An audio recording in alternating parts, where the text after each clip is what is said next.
El tema que vamos a compartir hoy es el rey que se hizo siervo. El rey que se hizo siervo. Quiero tomar lo que dice Filipenses capítulo 2, verso 5 en adelante. Filipenses capítulo 2, verso 5 dice de la siguiente manera: haya pues en cada uno de nosotros este sentir que hubo también en Cristo Jesús. ¿Qué debe haber en nosotros? Un sentir que hubo también en Cristo Jesús, el cual siendo en forma de Dios, no estimó el ser igual a Dios como cosa a que aferrarse. O sea, él no dijo, es que yo soy hijo de Dios y yo de aquí no me muevo. No, él dijo, yo soy la imagen del Dios invisible, pero no voy a tomar eso como referencia. Él dice, siendo en forma de Dios, no estimó el ser igual a Dios como cosa que aferrarse, sino que se despojó de sí mismo. En el griego hay una palabra que nosotros la conocemos teológicamente como kenosis, y es el vaciamiento de Cristo. Y dice, se despojó a sí mismo tomando forma de hombre. O mi versión dice, tomando forma de siervo, hecho semejante a los hombres.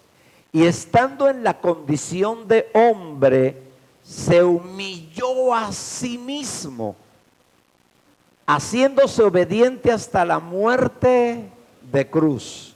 Por lo cual Dios también le exaltó hasta lo sumo y le dio un nombre que es sobre todo nombre, para que en el nombre de Jesús toda rodilla se doble de lo que está en los cielos, en la tierra y debajo de la tierra. Cuando leemos el texto, podemos mirar cosas interesantes. Jesús era Dios y junto con el Padre, el Espíritu Santo y todo lo que ellos crearon, tenían limitaciones. Dios tiene limitaciones, pero había una limitante para con nosotros. ¿Cuál era la limitante? Dios es eterno, tú y yo somos eternos. Dios no comete pecado, nosotros cometemos pecados. Dios muere, nosotros morimos. Así que él empezó a mirar los limitantes que tenía el hombre y no los comprendía de una manera clara. Y buscando la forma de poder comprender a ese hombre que fue hecho a imagen y semejanza de Dios, habla con su hijo y dice, mire, tenemos un problema, no logro comprender por qué pecan, por qué se mueren, por qué son rebeldes, por qué se comportan de esa manera. Yo no lo comprendo, tú no lo comprendes, y la única manera de comprenderlo es que tú te hagas como uno de ellos. Y es ahí donde Jesús empieza a tener sentido dentro de una creación caída. Porque Jesús viene y empieza en esta tierra a vivir como un hombre común y corriente. Empieza a entender lo que es la limitación del tiempo, lo que es la limitación o el pecado, las limitaciones que tenemos para hacer lo bueno. Empieza a conocer lo que significa el sufrimiento, empieza a conocer el impacto que trae la muerte de un ser querido, y lo empieza a vivir de manera personal. Y es allí donde Dios empieza a comprender de una manera más clara al hombre y empieza a mirar al hombre con unos ojos diferentes y empieza a reconciliarse una vez más para con el hombre a través de Jesús. Porque Jesús se relaciona con el Padre ya no como Dios, se relaciona con el Padre como hijo, como ese hijo amado en quien Él tiene complacencia. Un hijo que pudo ver que pudo sentir, que pudo vivir, que pudo experimentar lo que usted y yo experimentamos en el día a día, y eso hace que Dios por eso nos mire con misericordia. Eso hace que Dios entonces, cuando nos acercamos a Él habiendo pecado, habiendo hecho algo, encontremos en Él paz y volvamos a reconciliarnos una vez más. Analizando todo eso, vemos que en el Antiguo Testamento Dios empezó a mostrar a través de las sombras lo que Él quería hacer. A través de Noé envió un arca para poder manifestar que Él era el Salvador. También creó el arco iris, diciéndonos que hay un pacto eterno el cual Él no quebrantará jamás. Dio las leyes, los mandamientos. Había un cordero, un animalito inocente que iba a morir por nuestros pecados. Pero la Biblia enseña que llegó un punto donde los sacrificios y los holocaustos le llegaron, lo subieron y dijeron: yo no quiero más eso. Yo quiero preparar un cuerpo el cual me sirva y el cual me obedezca de corazón. Así que cuando vamos a Juan capítulo 1, entonces vemos que dice: en el principio era el verbo era Dios, y el verbo estaba con Dios. Es decir, Dios Padre y el Señor Jesús siempre estaba participando en todo lo que es la creación. Él era Dios, ¿verdad? Ahora, lo interesante de todo esto es que en el capítulo 1, el verso 14, empieza a decir: y ese verbo se hizo carne. Porque había una profecía en el Antiguo Testamento que Dios iba a cambiar el corazón del hombre que era de piedra por un corazón de carne. Y en Hebreos capítulo 10 dice que preparó el Señor un cuerpo para introducirlo en esta tierra de tal manera que le obedeciera, no por una ley, sino por un deseo que naciera del corazón. Así que a través de ese cuerpo que el Padre estaba buscando, es que el Padre quería manifestar su corazón, pero que a la vez Jesús pudiese manifestar el amor de Él para con cada uno de nosotros. Y empezó a buscar un cuerpo que realmente manifestara el corazón del Padre, pero a la vez el amor de su Hijo para con cada uno de nosotros. Y cuando usted y yo miramos, siendo el Hijo de Dios, ¿por qué no nació en una casa de reyes? ¿Por qué no nació dentro de un linaje sacerdotal? Digo, de la casta de ese entonces. ¿Por qué no nació dentro de una de las familias pudientes de ese entonces? ¿Por qué no nació dentro de una familia adinerada de ese entonces? ¿Sabe por qué? Porque el Padre estaba buscando un cuerpo que representara su corazón, pero que Jesús también pudiese manifestar el amor de Él para con cada uno de nosotros. Y el mejor cuerpo que pudo buscar, que pudo hallar, fue el de un siervo. El único rey que vino no con una corona de oro, sino con una corona de espinas, es el Señor Jesús. Es el único rey. Así que el Padre, cuando envía a su Hijo, empieza a mirar en dónde iba a crecer. Nació en Belén, que es conocida como la casa del pan, hablando de una manera profética lo que Él venía a suplir, nuestra hambre y sed de Él. Pero creció en Nazaret. Por eso, al crecer en Nazaret, la gente decía: ¿acaso puede salir algo bueno de Nazaret? cuando miraban a Jesús crecer, Jesús no creció como un joyero delicado, haciendo perfumes olorosos. Jesús creció con un cuerpo y con una familia que tenía una carpintería. Un hombre común y corriente. Ese fue el cuerpo que al Padre le plació para que usted y yo conociésemos al Rey de Reyes y Señor de Señores. Un Dios que se hace como usted y como yo. Un Dios que no es altivo, que no es arrogante. Un Dios que se manifiesta con amor y se manifiesta de una manera normal, natural, como cualquier otro. Y al manifestarse como un hombre común y corriente, despertaba muchas expectativas dentro de la gente de alto nivel. Y dentro de todas las expectativas que había alguien que quería conocer a Jesús. Y era Poncio Pilatos. Poncio Pilatos era el rey, el gobernador de ese entonces. Pero aun cuando le hablaban de Jesús, Poncio Pilatos no podía entender el reinado de Jesús. ¿Y cómo entender el reinado de Jesús? ¿Quién puede entender el reinado de Jesús hablando terrenalmente? Los religiosos no podían entender cuál era el reinado de Jesús. Los adinerados no podían entender el liderazgo de Jesús o el reinado de Jesús.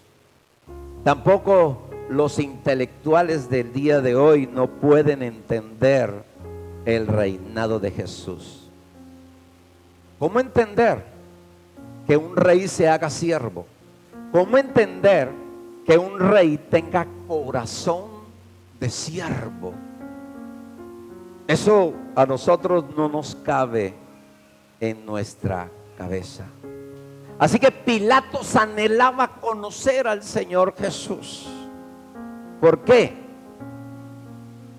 Porque como rey había levantado a Lázaro después de 3 días de muerto. Eso mostraba un reinado diferente a cualquier otro. Como rey había convertido el agua. Si al mundo vino, Abelardo fue a, si no a qué, vino. Decía una caricatura de Condorito hace muchos años. Y cada milagro que Jesús hacía era una bomba para ese lugar donde él estaba. Cuando Jesús le dio vista a un ciego, eso fue otra bomba. Cuando Jesús multiplicó el pan a esos 5,000, que no eran 5,000, eran alrededor de 5,000 personas, Poncio Pilatos lo escuchó y decía: esto no puede ser posible, yo necesito conocer a ese rey. Yo necesito conocer a ese rey donde las multitudes vienen a él y todo el pueblo clama: Hosana al rey, al hijo de David, bendito el que viene en el nombre de Jesús. ¿Usted no anhelaría conocer a esa persona? Cuando viene un famoso, la gente corre a mirar un famoso, porque es famoso por cualquier cosa. Pero Jesús era un famoso a otro nivel. Manejaba era la gente de bajo estrato. Hacía milagros a la gente necesitadas. Se relacionaba con el pecador. Multiplicaba había una necesidad y él la suplía.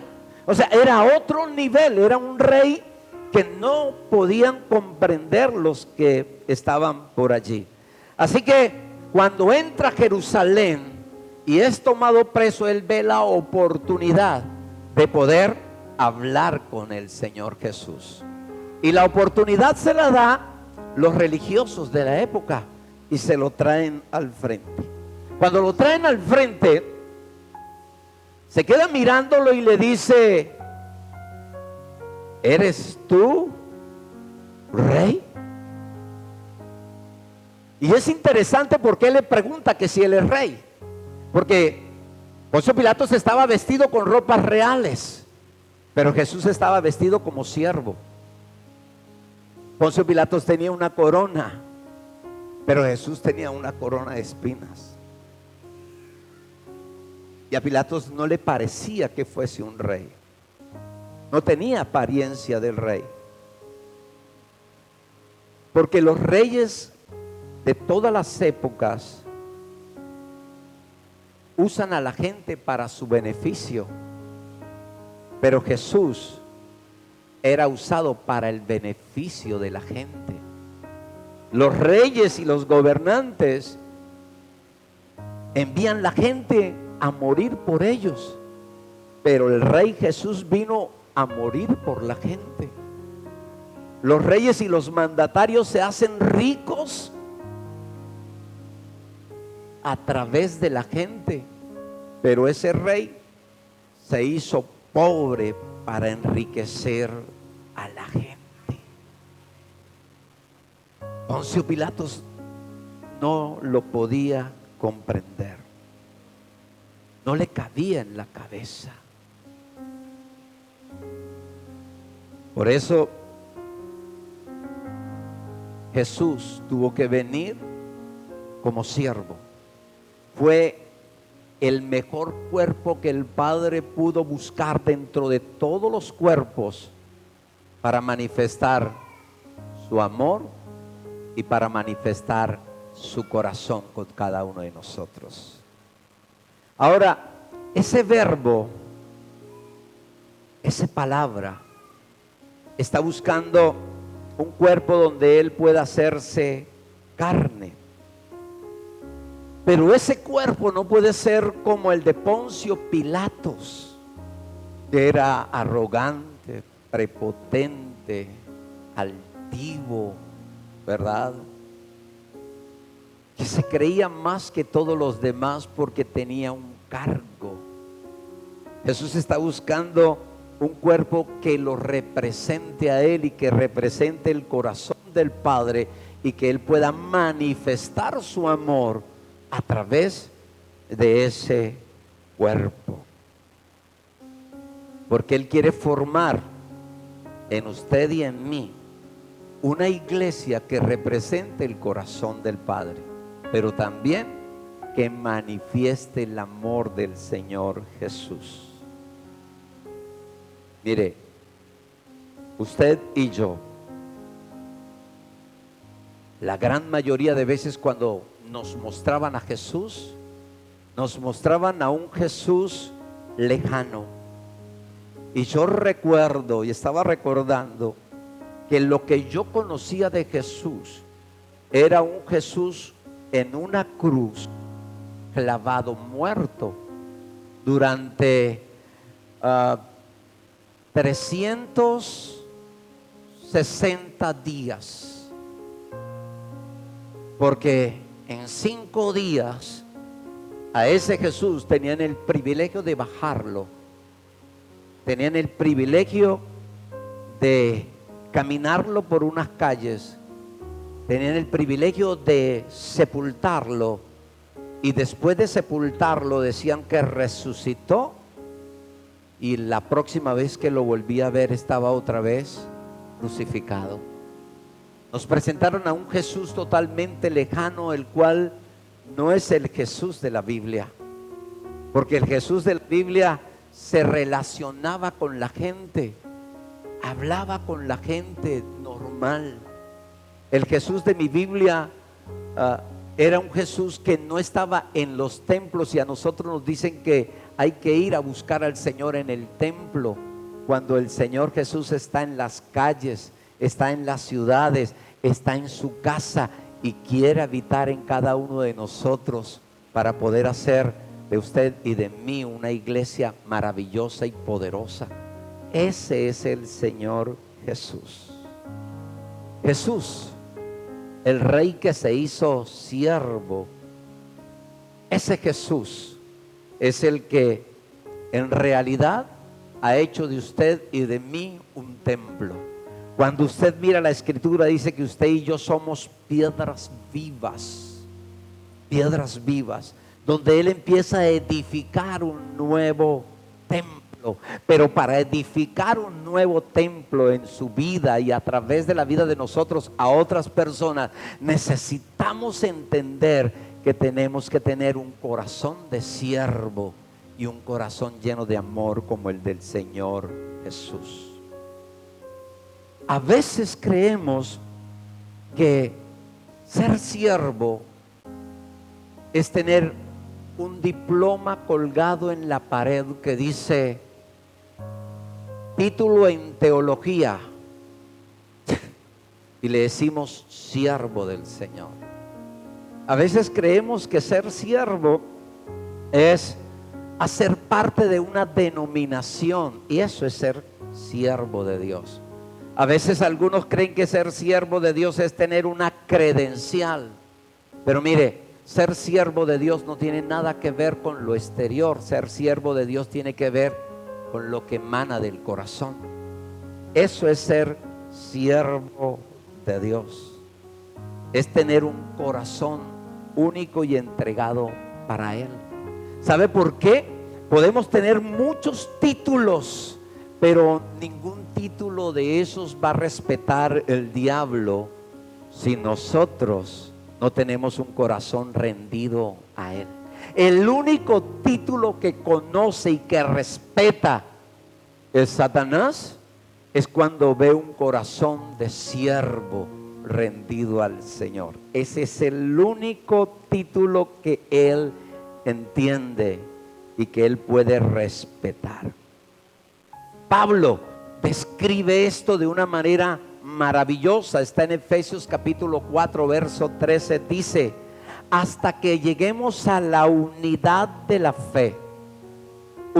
Unidad de la fe, el conocimiento del Hijo de Dios. Primero el conocimiento, o hay una unidad en la fe. Después la fe nos lleva al conocimiento del Hijo de Dios. ¿Quién es el Hijo de Dios? Un varón perfecto a la medida y estatura de la plenitud de Cristo. ¿Sabe cuál es el problema de nosotros? Que leemos todo rápido y no nos detenemos a analizar lo que dice la Escritura. La fe nos lleva a usted y a mí al conocimiento del Hijo de Dios. El conocimiento nos lleva a formar un varón perfecto. ¿Cuál es la perfección que nosotros necesitamos tener? No la mía, sino a la medida y a la estatura de la plenitud de Cristo. ¿Cuál es la fe y la medida y la plenitud de Cristo para usted y para mí? Analícelo. ¿Hasta dónde podemos llegar a esa medida, a esa fe, a esa plenitud? Pablo lo dice también de una manera magistral. O mejor, voy a colocar primero al Señor Jesús como ejemplo, como hombre. Cuando el Señor Jesús estaba con sus discípulos en la última cena, Él hace algo bien interesante. Toma el vino y antes de repartirlo, toma una toallita, toma el tanquecito y se baja y va a empezar a lavarle los pies a sus discípulos. ¿Correcto? Cuando Él hace eso, está enseñando algo bien valioso. Usted y yo o cualquiera de nosotros de pronto lo podemos hacer, pero lo hacemos de una manera religiosa, como para mostrar a alguien algo, pero no lo hacemos realmente de corazón. No lo hacemos de corazón. O sea, el Señor Jesús no lo hizo para aparentar y que la gente dijera: ay, qué humilde, qué entrega, qué amor, qué pasión. No, Él lo hizo para que sus discípulos comprendieran que Él venía a representar el corazón del Padre y a manifestar su amor para con sus discípulos. Y ese fue otro nivel. Él como maestro quería enseñarle a sus discípulos cómo es el verdadero liderazgo. Porque nosotros tenemos como liderazgo el empoderarnos de la gente. Mucha gente cree que porque es líder, entonces los demás tienen que servirle a ellos. Pero Jesús no vino a eso. Jesús vino a servirle a la gente. Cuando miramos el liderazgo de Jesús, Jesús vino a enseñarnos que cuando uno es cabeza, uno no está para imponerle nada a nadie, sino para modelarle a la gente el corazón de Jesús y el carácter del Padre en cada uno de nosotros. Eso habla de un corazón de siervo. Eso habla de que el Señor Jesús está habitando en cada uno de nosotros. Por eso cuando el Señor Jesús viene donde Pedro, ¿qué le dice Pedro? Señor, no me laves los pies. ¿Sabe por qué lo dijo? Porque Pedro sabía muy bien cómo era el liderazgo. El liderazgo espera que la gente le sirva a ellos. Entonces, él dijo, ¿cómo el Rey de Reyes y Señor de Señores me va a servir a mí que soy un insignificante? ¿Verdad? Entonces, Pedro tenía en su cabeza lo que le habían enseñado de liderazgo. Pero el Señor Jesús necesitaba que Pedro entendiera que si iba a ser la cabeza de un grupo de personas aquí en la tierra, tenía que comprender que él venía a ser un siervo, alguien que venía a servir. Entonces necesitaba darle el ejemplo. Por eso dice la Escritura que Jesús dijo, ejemplo les he dado. Jesús nunca pidió algo que él primero no lo hubiera vivido y no lo hubiera hecho. Por eso nosotros, si somos cabeza de alguien o de algo, nunca podemos pedirle algo a alguien que yo no haya hecho en mi propia vida. Yo tengo que ser primeramente un ejemplo para los demás, ¿cierto? Por eso el Señor Jesús le dijo, si tú no te dejas lavar los pies, no tienes nada que ver conmigo, ¿verdad?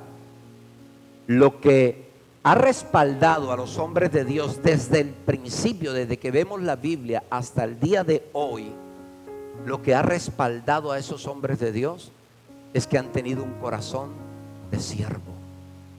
Cuando alguien tiene un corazón de siervo, Dios lo respalda y nunca lo dejará ser avergonzado. Esteban, el primer mártir de la iglesia, estaba siendo apedreado, pero tenía un corazón de siervo y pudo decir, Padre, perdónalos porque no saben lo que hacen. Y los cielos se abrieron. Hay un respaldo de Dios para eso. Pablo dice lo siguiente, 2 Corintios 12:15 dice, yo con el mayor placer gastaré de lo mío, y aún yo mismo me gastaré del todo por amor a sus almas. Y hay una frase que me cautivó y dice, amándolos más, aunque yo sea amado menos. ¿Usted no se ha sentido de vez en cuando que cuanto más ama, es amado menos? Y Pablo no lo dice por decirlo, no lo dice porque tenga una espinita en su corazón. Pablo lo dice porque entiende que el siervo tiene que darlo todo y tiene que amar más, no esperando ser más amado, sino siempre esperando recibir menos. Es una paradoja todo esto. El reino de los cielos es incomprensible cuando lo miramos desde la perspectiva humana. No lo podemos comprender. No lo podemos comprender. ¿Y cómo comprenderlo, verdad? Por eso el compromiso de nosotros no es aprender, aprender y aprender. El compromiso de nosotros es dar, dar, dar y dar. Porque el que da, recibe. La Biblia dice, más bienaventurado es dar que recibir. Cuando tú das algo, hay una multiplicación en lo sobrenatural para ti y para mí, en todos los ámbitos que tú quieras. Cuando usted da amor, viene amor por donde usted menos se imagina. Mire, tuvimos una semana a otro nivel, a otro nivel. Nunca en mi vida, en los 35 años que tengo, caramba, casi les revelo algo que estaba oculto desde antes de la fundación del mundo. Nunca había vivido lo que viví. 5 días en un hotel 4 estrellas, desde que entré, todo pago, todo pago. Desde que entré querían llevarme la maleta, querían abrirme en la puerta, pero uno no está enseñado a eso. Yo le quité la maleta, le quité esto, y yo entré y quería, yo abro la puerta. Cuando llegábamos allá me querían servir y yo a servirme, porque uno lleva una mentalidad diferente. Y ¿sabe cuándo pude entender todo lo que estaba sucediendo? El jueves. El jueves tuvimos algo que se llama la noche romántica, y en esa noche romántica, eso fue otra luna de miel. Si ustedes no saben, bueno, yo desde mi punto de vista bíblico, ¿sabe qué veía yo? Yo veía las bodas del Cordero en un nivel terrenal, pero celestial a la vez, porque en cada conferencia había un detalle. Pero esa noche, mire, no, íbamos subiendo por las escaleras y había un detalle, pasamos la puerta, había un detalle, nos sentamos, había un detalle, en una conferencia nos traían un detalle, y todo era detalles tras detalles. De repente abren la puerta y entra el mariachi loco, digo, el mariachi, y yo me imaginaba al Señor Jesús entrando, y yo estaba en un éxtasis, y yo decía, Señor, ¿yo qué hago aquí? Yo estoy en las bodas del Cordero, un nivel terrenal pero celestial. Yo no merezco tanta cosa, yo no merezco tanto privilegio, yo no merezco tantos detalles, no merezco tanto detalle. Y Pablo dice, estoy dispuesto a gastarlo todo, estoy dispuesto a desgastarme todo, estoy dispuesto a amarlos más, aunque sea amado menos. ¿Sabe por qué? Porque Pablo conocía el amor de Cristo que le constreña. Constreñir es apretar, apechichar, ¿cómo se llama? Arrullar, ¿verdad? Entonces Pablo, como conocía profundamente y tenía esa intimidad con Dios, él dice, yo estoy dispuesto a todo, a todo. El problema de nosotros es que nos mantenemos todo el tiempo en lo terrenal. Las situaciones del mundo nos mantienen aquí, la tecnología nos mantiene aquí, cuando hay un amor entrañable de parte de Dios para usted y para mí, el cual quiere, desea, anhela, dice la Biblia, celosamente manifestarlo en usted y en mí, porque Él es un siervo, aunque es Dios. Él es un siervo que viene a bendecir tu vida y mi vida. Mire, Pablo lo dice de esa manera, pero Jesús lo demostró de otra manera. Jesús estando en la cruz,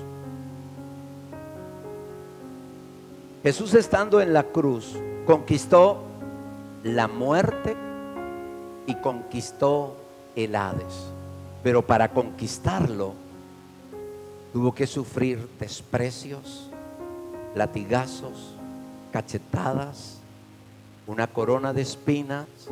Su cuerpo fue latigado, fue crucificado y fue colgado en una cruz, para poder recuperar lo que el primer Adán perdió. Cuando resucita, Él toma nuevamente la autoridad y el poder que el primer Adán había entregado a Satanás. ¿Y sabe qué es lo bello de Jesús? Jesús hubiera dicho: mire, ¿sabe qué? Esto a mí me costó demasiado. Yo a ustedes no les voy a dar nada. Yo a ustedes les entregué la autoridad y la gloria del Padre. Ustedes fueron hechos a imagen y semejanza. Ustedes no eran ignorantes. Yo lo tuve que pagar. Y no estoy dispuesto de volverlo a entregar a ninguno de ustedes, porque vuelven y hacen lo mismo. ¿Sabe qué hizo el Señor Jesús? El Señor Jesús no hace eso. ¿Nosotros haríamos eso? ¿Sabe? Cuando hay alguien resentido, dolido, lo primero que hace es: como me traicionaste, como me hiciste eso, yo a ti no te tengo en cuenta. Yo a ti te saco del paquete. Yo no vuelvo a confiar en ti. Juan Gabriel dijo: no me vuelvo a enamorar de ninguna mujer, por eso se enamoró de los hombres. Porque nosotros como hombres creemos que esa es la solución. Pero el Señor Jesús, siendo rey, no toma esas decisiones. Él no es egoísta de ninguna manera. Él es Dios de amor y de misericordia. Él dice: yo se los entrego nuevamente a usted. Por eso cuando leemos el libro de Efesios, dice que sometió todas las cosas a sus pies y lo dio por cabeza sobre todas las cosas a la iglesia, la cual es su cuerpo y la plenitud de aquel que lo llena todo en todo. Es decir, que Él conquistó para repartir todos los bienes. Y Pablo lo dice de esta manera, y lo dice en Filipenses capítulo 3 verso 5 en adelante. Dice: yo soy hebreo de hebreos, vengo del linaje de la tribu de Benjamín. En cuanto a la ley, fariseo. En cuanto al celo, perseguidor de la iglesia. Y dice: todo lo tengo por basura por amor a Cristo. De pronto para usted y para mí las palabras de Pablo no tienen significado, pero Pablo vivía en un nivel alto, socialmente, intelectualmente. En todos los ámbitos que Pablo se movía, era nivel alto. Y él dice: todo lo tengo por basura por amor a Cristo.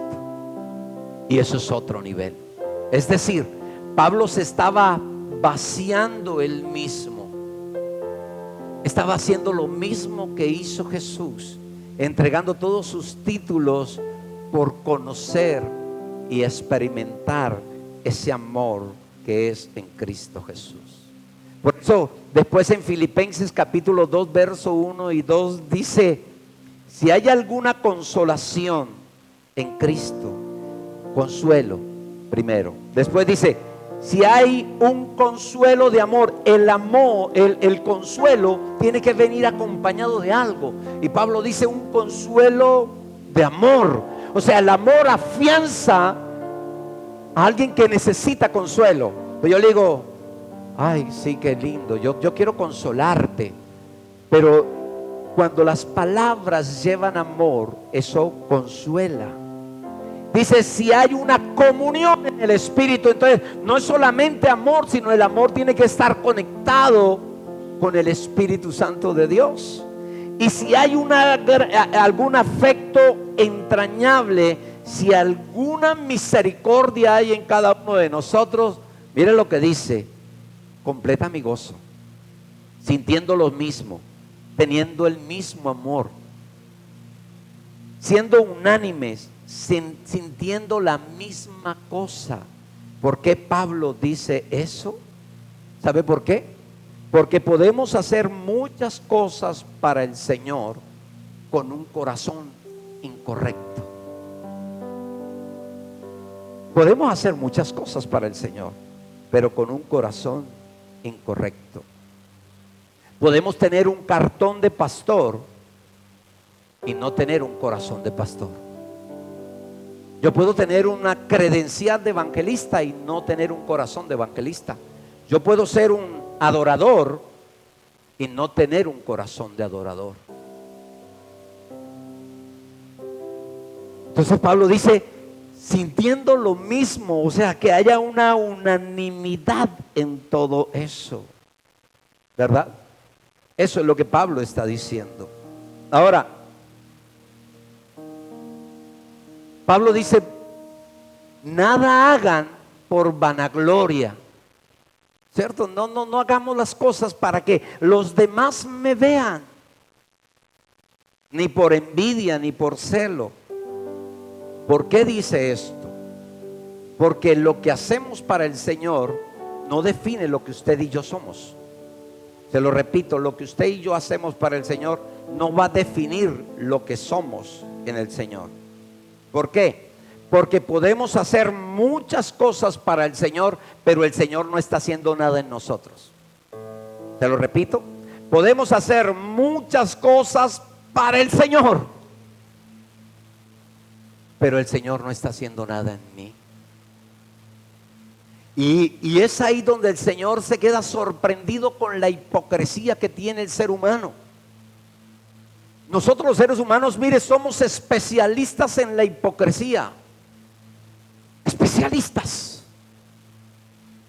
Yo puedo cantar aleluya y me toman una foto y la gente dice, ay, cómo ama al Señor, y resulta que estoy diciendo con la suya en mi corazón. Somos muy hipócritas, ¿verdad? Tenemos la capacidad de hacer buenas cosas con un corazón perverso. Y Jesús le dice a los religiosos de esa época, ustedes son sepulcros blanqueados, es decir, se ven lindos. Usted ha visto esas tumbas bellas de mármol en México. Los magnates, que tienen mucho dinero, mandan a hacer unas tumbas bellísimas con música y de todo. Pero si pudiésemos de entrar donde están los huesos, ¿a qué huele? Y Jesús le dice, ustedes se ven bellos por fuera, pero por dentro están podridos. Podridos. Hay gente que hace cosas bellísimas, pero con un corazón perverso. Aquí podemos ser 3 veces santo, pero en la casa ser un demonio. Porque somos especialistas en eso. Por eso Jesús busca un cuerpo donde habitar. Y cuando va a ese cuerpo, Él no quiere nada exterior. Él va directo al corazón. Porque Él empieza de adentro hacia afuera. La transformación no es solamente por fuera. La transformación tiene que ver de adentro hacia afuera. Cuando usted está bien, sano por dentro, usted por fuera se ve bien, vive bien, tiene fuerza. Pero si usted por dentro tiene algo que no está funcionando bien, eso lo manifiesta usted en su exterior. Jesús empieza de adentro para afuera. El verbo quiere transformarlo de adentro para afuera, cambiar el corazón de piedra por un corazón de siervo, un corazón que manifieste su amor. Mire, Judas estaba al lado de Jesús, al lado de Jesús. Le dio un beso. Pero ¿qué pensaba en el corazón Judas? En billete. Ni siquiera en traicionarlo. Él estaba pensando en lo que lo movía a él. Y cada uno de nosotros tiene una debilidad. Por fuera podemos vernos, pero nuestra debilidad debe ser entregada al Señor Jesús. Porque es nuestro corazón el que al final va a dominar nuestra vida. Por eso dice la Biblia, no hagamos nada por contienda ni por vanagloria. Mire, el siervo no se hace por competencia. El siervo no se hace porque le tengan que mandar a hacer las cosas obligadas. Cuando alguien tiene un corazón de siervo, sirve sin que le mande. Sirve aunque tiene otras opciones mejores que servir. Y es ahí donde uno conoce a alguien que tiene un corazón de siervo. Porque el siervo que hay que estarle mandando, mire cuánta gente obedece por el carácter del líder o del pastor o del que está delante. Y obedecen es porque le tienen miedo al carácter, pero no porque quieran servir. Y eso fue lo que sucedió con la ley en el Antiguo Testamento. Cuando usted lee la Biblia, usted mira en el Antiguo Testamento que dice que la ley fue dada para que el hombre obedeciera. Y decía, todo el que cometiere pecado, habían pecados que había que apedrearlo. O sea, para que la gente tuviese temor. ¿Sí o no? Oye, yo veo que le están dando piedra a alguien y yo bajo la temperatura. Cuando alguien hacía algo en contra del pueblo de Israel, lo sacaban de la ciudad o del campamento. O sea, para que los demás aprendieran. O sea, aprenden o aprenden. Era por la ley, era obligación. Y esa era la ley. O sea, la ley vino para que usted y yo obedeciésemos, quisiésemos o no quisiésemos. ¿Verdad? Pero lo bello de todo esto, es que cuando uno mira la Escritura, uno dice o comprende que la ley que vino con el Señor Jesús fue para darnos libertad. El servicio trae libertad. Y se lo voy a colocar desde esta perspectiva. Usted puede hacer algo amargándose, murmurando y cogiendo rabia y haciendo las cosas de mala gana, porque lo está haciendo como obligado. Pero cuando usted lo hace con gusto, usted disfruta lo que hace. Entonces el servicio trae libertad. El servicio trae placer. El servicio dignifica al hombre que tiene un corazón de siervo. Porque cuando usted sirve de corazón, usted no está esperando que los demás le halaquen ni lo exalten. Usted lo está haciendo porque es algo que nace del corazón. Y cuando algo nace del corazón, en usted hay libertad.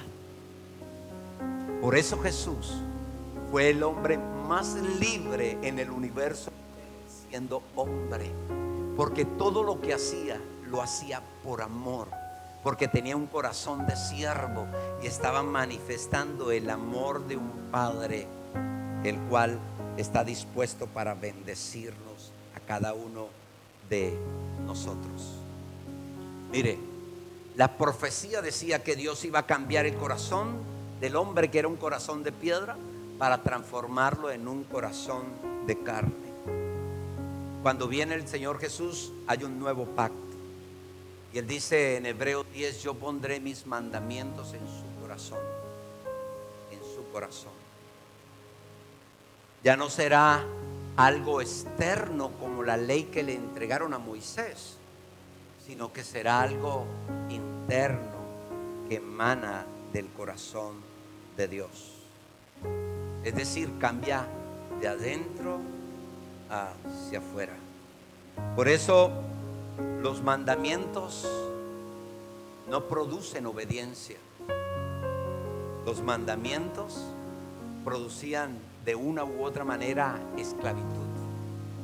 Pero cuando el Señor Jesús viene y nos muestra el corazón de siervo, Él dice, y conoceréis la verdad, y esa verdad les hará libres. Servir voluntariamente es lo mejor que usted y yo podemos hacer. Servirle al Señor Jesús. ¿Y sabe lo que vino a hacer el Señor Jesús? Vino a reproducir la obediencia en cada uno de nosotros. ya no por medio de obediencias, sino por medio de su amor.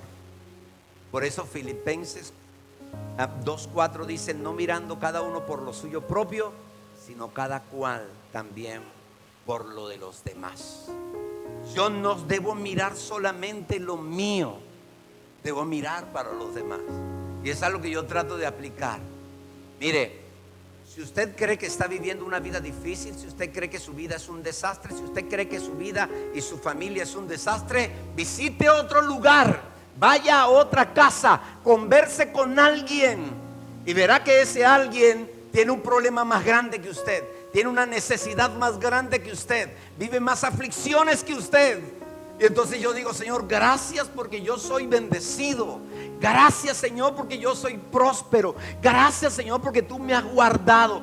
Gracias, Señor, porque tu amor y tu misericordia me ha acompañado. Gracias, Señor, porque tú me has sacado en victoria. Gracias, Señor. Uno se vuelve agradecido porque puede ver la misericordia de Dios en cada uno de nosotros.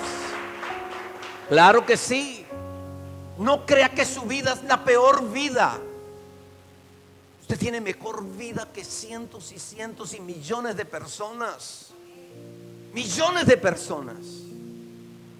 Agradecidos estamos con el Señor todos los días. Cada día que yo termino, yo tengo una vecina y llego y le digo: Hicha, un día más, Hicha, un día más.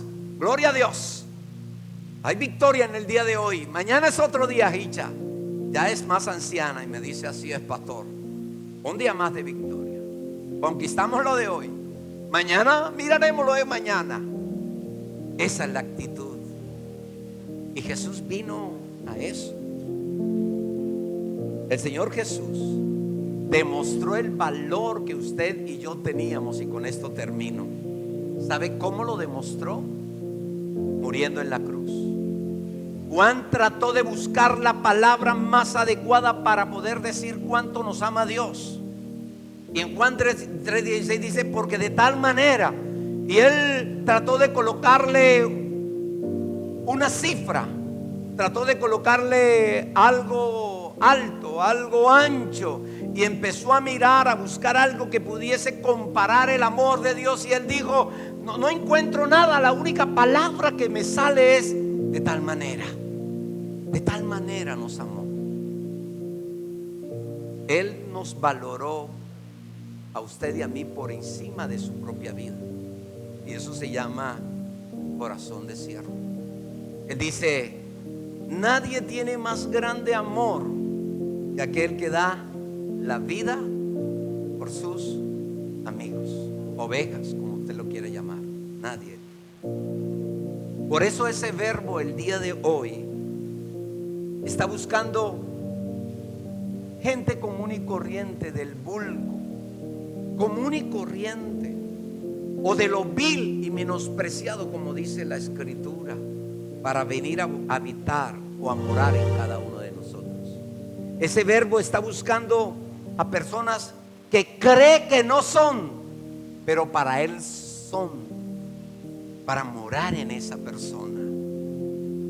Ese verbo no está buscando a las personas que se cree que son.